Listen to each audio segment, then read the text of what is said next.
जय महाराष्ट्र मित्रांनो, TCS company job पाहिजे तर टीसीएस बीपीएस हायरिंग 2026 साठी सुरू झालेलं आहे। महत्त्वाचं म्हणजे इथे अप्लाय करण्यासाठी कुठलेही चार्जेस नाहीये।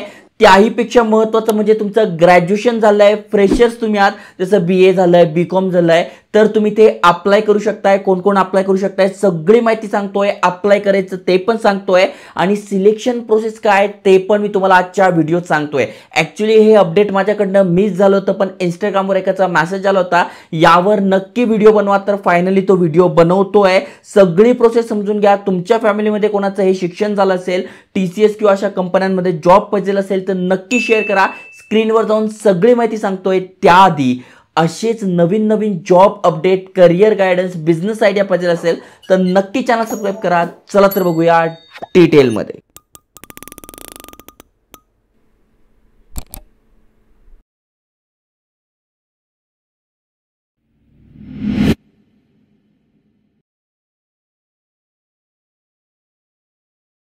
तर मित्रांनो, तुम्ही स्क्रीनवर बघू शकताय tcs.com करियर यांच्या ऑफिशियल करियर पेजवर घेऊन आलो आहे आणि build a future you believe in, yes futuristic company आहे। जबरदस्त अपडेट असतात आणि आता सध्या जे अपडेट आलंय ते तुम्ही ते बघू शकताय। बीपीएस प्रोसेससाठी आहे, यस टीसीएस बीपीएस हायरिंग 2026 यासाठी अप्लाय करणं सुरू झालंय। फक्त एकच दिवस बाकी आहे, म्हणजे 2 दिवस बाकी आहे फॉर्म भरण्यासाठी, त्यामुळे लवकरात लवकर अप्लाय करा।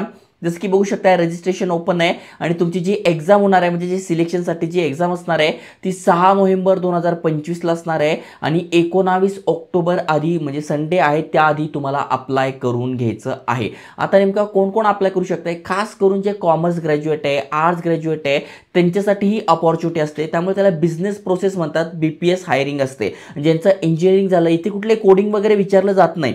ज्यांचं इंजिनिअरिंग झालंय, बीएससी वगैरे झालंय त्यांच्यासाठी कोडिंग वगैरे विचारलं जातं। मागच्या वर्षी जेवढ्या पण या बीपीएसच्या हायरिंग व्हायच्या त्याच्यामध्ये ज्यांचं बीएससी झालेलं आहे त्यांच्यासाठी पण अपॉर्च्युनिटी येते। पण यावेळेस तुम्ही बघू शकताय कोण कोण अप्लाय करू शकताय। जस्ट तुम्ही खाली स्क्रोल केला तर इथे तुम्हाला एलिजिबिलिटी क्रायटेरिया दिसेल।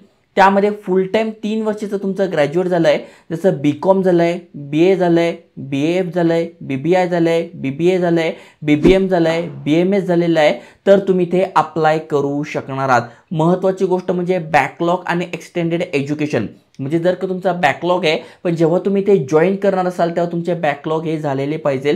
कुठलाही बॅकलॉग नको। आता असेल तर चालेल, एक्झाम देताना असेल तर चालेल, पण जेव्हा जॉईनिंग कराल तेव्हा कुठलाही बॅकलॉग नको। करियर ब्रेक किती असला पाहिजे, तर ग्रॅज्युएशनमध्ये कुठलाही ब्रेक नको, पण 12वी ते ग्रॅज्युएशनमध्ये 24 महिन्याचा ब्रेक इथे चालू शकतोय। कोर्स टाइम हा फुल टाइम पाहिजे, पार्ट टाइम तुम्ही केला असेल तर चालणार नाही। पण जर का तुम्ही आपल्या चॅनलवर आला असाल, ॲसेंचरमध्ये तुम्ही पार्ट टाइम केलं, डिस्टन्स लर्निंग केलं तरी चालणार आहे। इथे भरपूर सारे अपडेट तुमच्यासाठी आणतोय, त्यामुळे हे पण व्हिडिओ चेक करा, कारण की चांगले अपडेट आहे। गव्हर्नमेंट जॉब आहे, टेक महिंद्रा झालं, विप्रो झालं, यांमध्ये सुद्धा चांगल्या वॅकन्सी येतात आहे। त्यानंतर वर्क एक्सपिरियन्स पाहिजे का, तर नाही, ही ट्रेनी रिक्रुटमेंट प्रोसेस आहे, त्यामुळे तुम्ही फ्रेशर्स आहात प्युअरली तरी अप्लाय करू शकताय। एक्सपिरियन्स असेल तरी चालेल, पण इथे एक्सपिरियन्सची काही गरज नाही। रोटेशनल शिफ्टमध्ये काम करावं लागेल आणि 18 ते 28 वय तुमचं आहे, तुम्ही अप्लाय करू शकताय। आता सगळ्यात महत्त्वाचं म्हणजे सिलेक्शन कसं होणार आहे, तर बघा इथे सोपी प्रोसेसमध्ये तुम्हाला सगळी माहिती दिलेली आहे, कसं अप्लाय करायचं, काय अप्लाय करायचं। ओके, आता सिलेक्शन प्रोसेस असते तर सगळ्यात आधी तुमची व्हर्बल ॲबिलिटी, म्हणजे तुमची एक्झाम होते जी की कधी असणार आहे, नोव्हेंबरमध्ये असणार आहे, 6 नोव्हेंबरला, म्हणजे पुढच्या महिन्यातच एक्झाम असणार आहे,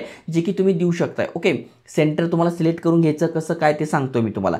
मग यामध्ये काय असतं, 50 मिनिट्सचे तुमची ही एक्झाम असते। व्हर्बल ॲबिलिटी, न्यूमेरिकल ॲबिलिटी आणि लॉजिकल रिझनिंग, कोडिंग नाही, काही नाही, कारण की आर्ट्सच्या कॉमर्सच्या बेसिसवर ही एक्झाम असणार आहे। ओके, मग हे तुम्हाला करून घ्यायचं। याचा पाहिजे तर सिलेबस अभ्यास करायचा मी तुम्हाला डिस्क्रिप्शनमध्ये टाकून देईल, तिथून तुम्ही करू शकताय। फुल टाइम कोर्स पाहिजे, 2026 पासआउट पाहिजे, म्हणजे तुम्ही आता पुढच्या वर्षी जे पासआउट होणार आहे, नुकतेच फ्रेशर्स आहे त्यांच्यासाठी ही संधी असणार आहे। बीपीएस प्रोसेस आहे, त्यामुळे अप्लाय करताना बीपीएस प्रोसेस सिलेक्ट करायचे, 19 तारखेआधी अप्लाय करून घ्यायचे। ओके, बाकी सगळी माहिती इथे दिलेली आहे। काही अडचण आली तरी इथे यांचा ईमेल ॲड्रेस आहे, त्यावर आपण कॉन्टॅक्ट करू शकतोय। तर अप्लाय कसं करायचं, तर बघा इथे ही वेबसाईट आहे, टीसीएस पोर्टलवर जाऊन तुम्हाला तुमचं अकाउंट क्रिएट करून घ्यायचं आहे। अकाउंट ऑलरेडी असेल तर लॉग इन करून घ्यायचं आहे, लॉग इन केलं नसेल तर तुम्हाला आधार कार्ड टाकून तुमची सगळी माहिती भरून घ्यायची आहे।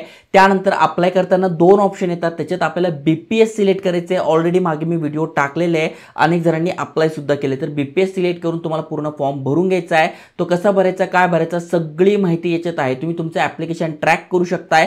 महत्त्वाचं म्हणजे शेवटचा दिवस आहे, त्यामुळे वेबसाईटला थोडासा एरर येऊ शकतोय, कारण की अनेक जण अप्लाय करतील, शेवटचे 2 दिवस बाकी आहे, त्यामुळे वेबसाईट हँग होऊ शकते. त्यामुळे तुम्ही रात्री जर अप्लाय केलं 12 नंतर किंवा सकाळी अप्लाय केलं तर तुम्हाला फॉर्म भरणं सोपं जाणार आहे. त्यामुळे तुम्ही किंवा तुमच्या फॅमिलीमध्ये कोणाला TCS मध्ये जॉब पाहिजे असेल, प्लेन ग्रॅज्युएशन आहे, फ्रेशर्स आहे, चांगले स्टार्ट करायचं असेल करिअर, तर नक्की अप्लाय करा, शेअर करा.